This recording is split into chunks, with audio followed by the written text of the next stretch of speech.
I'm Rebecca Jarit. This is my sister Jenny.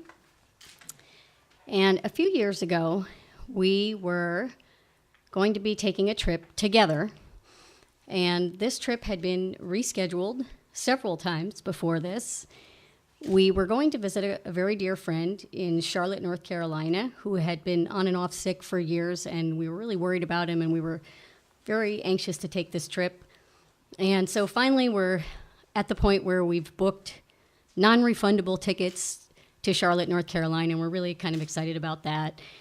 And unfortunately, yet again, the trip was canceled, and we were so disappointed. And I was talking to a friend of mine who has been my friend since I'm 11 years old, and who's kind of like a sister to us. She's been, in our home, more times than probably one of my other sisters. And, we really are very, very close to her. And I was kind of commiserating with her and moaning and crying about how disappointed I was about our canceled trip. And she said, she shares with me very exciting news and says she just found out that she's expecting a baby, and she's been trying to get pregnant for, for years and years. And we're all, so happy for her. Oh, that's great. That's exciting. She says, why don't you change your tickets? It won't cost that much to change the tickets, and come see me in Wilmington instead. So I said, you know what? Let's do it. Because, between my sister and I, we have 5 kids, and they're all involved in activities. And it was no small feat scheduling this weekend and getting all these kids taken care of to their various activities and so on. And so I say, you know what? We're going to do this. We'll make a girls' weekend of it. We'll go down there. We'll have a nice dinner out and celebrate your news. And that sounds great to me. So less than a week later, I think, or so, we are in the car, and we're on our way to the airport. And we finally escaped our kids and our lives here, and we're on a trip. So it should be that easy, but it's not. We get about 20 minutes from LaGuardia when I realize that I have a missed call from U.S. Airways. So I look at my phone, and I'm like, uh-oh, this can't be good. And we realize that our flight has been canceled, and Wilmington is not a very big airport. We know there are not a lot of flights going in there. So I call U.S. Airways, and I sit on hold for, probably 10, 15 minutes, but it feels like an hour because we're 20 minutes away and we don't really know what to do. So I finally get a person, and as soon as I start to tell her what my story is, the call gets dropped.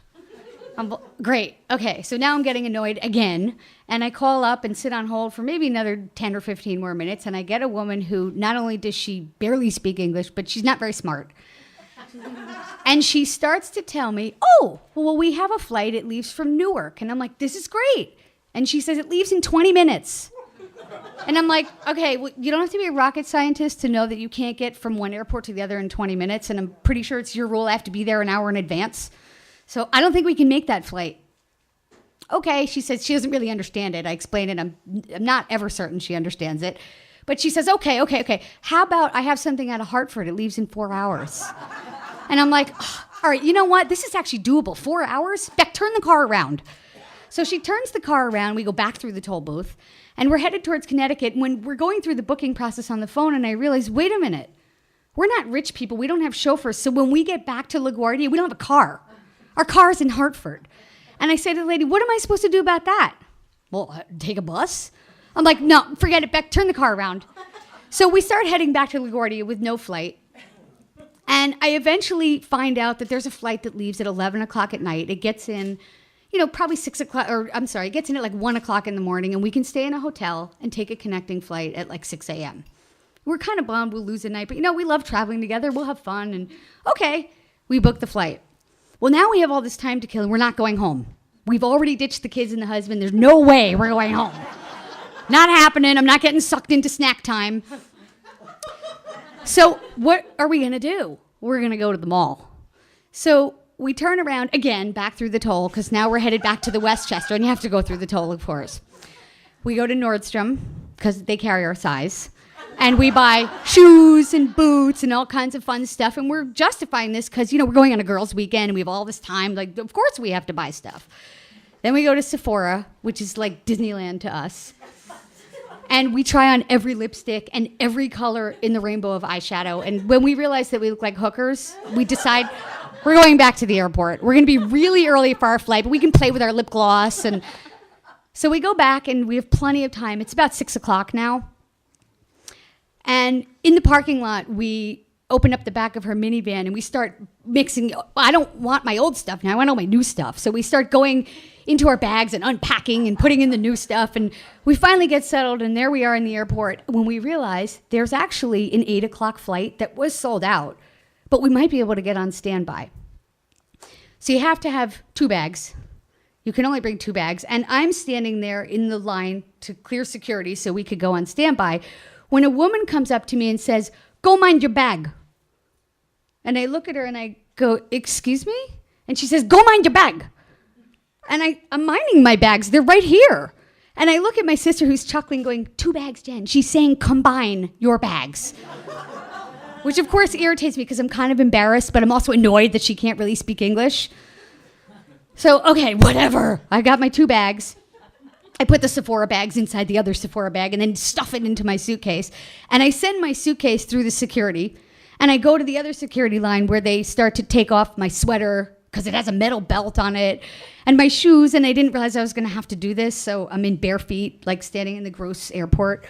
And I can't even remember what else I did have, but I felt really naked when the guy who has my bag says, "Excuse me, miss." "Yeah, you can take this on the flight." And I'm like, oh my God, I'm looking, he's got all my Sephora stuff that I just bought, like my Bumble and Bumble hair stuff, and it was $50. So I'm sorry, Beck, we're gonna have to go on the later flight. And she's like, "No, we're not. You're gonna have to get rid of the stuff." And I'm like, oh my God, it's killing me, but okay. I part with the stuff. And it kills me because I know he's giving it to his wife as he dumps it in the bucket. So I go back to my line with my bare feet, and I've been stripped of all my fabulous beauty products. When the man who is, telling me to take off all my stuff looks at me and he points to my hair and he says, "You need to take off your earpiece." And I look at him and I'm like, "What did you just say?" And he says, "You need to take off your earpiece." And I'm like, oh my God, are you serious? I have to take off my hairpiece? And I look at my sister, who is, of course, a world traveler, has sailed right through security and is on the other side, bent over, laughing at me, because she knows that he's talking about my iPhone earpiece. And at that point, I have to say that hairpiece caused quite a stir. And the security people and the passengers all around were going, "Really? You have a hairpiece? It doesn't look like a hairpiece. Seriously?" And she's like, "Yeah, custom dyed." And, everybody's like, "Oh, I didn't know you could do that." She's mortified, and I think it's hilarious. I'm rolling on the floor. I couldn't stop laughing. Tears were streaming down my eyes.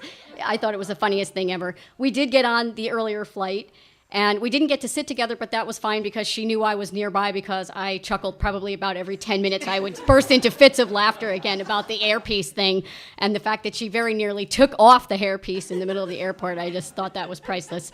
And we did stay in Charlotte overnight and catch the puddle jumper plane, which I hate, over to Wilmington in the morning and get to my friend's house, who is just the dearest person in the world. And we were so excited to see her. We get into her house, and we're only there, we weren't even there 5 minutes when the phone rings, and it's her doctor's office. And they had sad news that the blood work was really not great and the pregnancy's not going to be viable. And she's just so disappointed. And, we're disappointed for her. And we try to decide, what can we do here? So we kind of strip off our beautiful clothes and forget the Nordstrom boots and put on our fuzzy slippers and socks. We put on flannel pajamas. We climbed onto the couch. We poured ourselves giant bowls of wine, and we pretty much stayed on the couch all weekend. We barely left. I think we even at one point slept there. And we laughed and we cried and we kind of held on to each other. It was a very bittersweet ending to the weekend. But my sister's hairpiece looked fabulous on the couch all weekend.